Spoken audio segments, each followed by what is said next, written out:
There was a 78% increase in opioid deaths over the pandemic. On top of that, we have a poison drug supply, and it's become so much worse.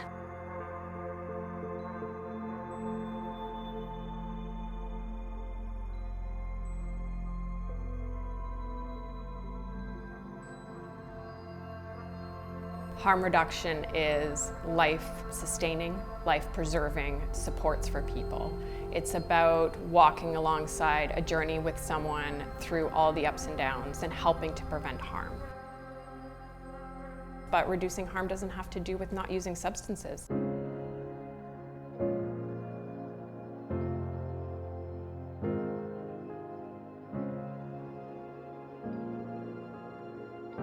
A lot of people feel that harm reduction is enabling.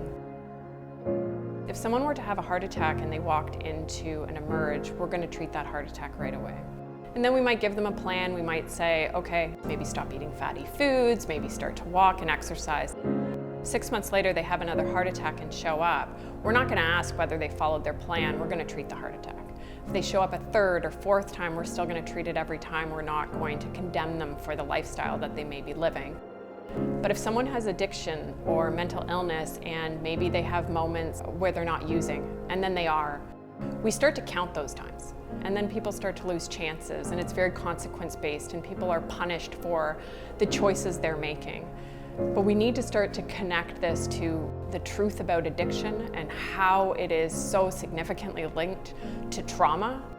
Until we can actually start to realize addiction and mental illness and the lack of ability for people to control that on their own without the proper supports, we're not going to actually move to a place where we're helping to improve people's lives and save people's lives the way we would if someone had a heart attack.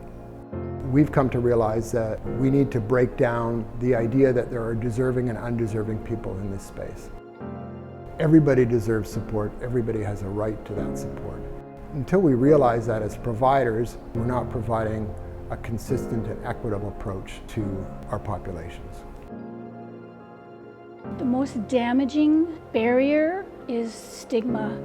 And we don't call it stigma here anymore. We name it for what it is. It's bias, it's discrimination, it's prejudice.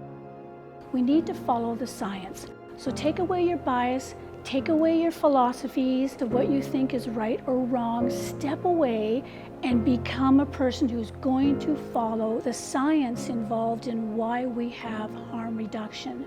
Knowing that harm reduction is on a continuum and that we have to have the continuum to help to keep people alive.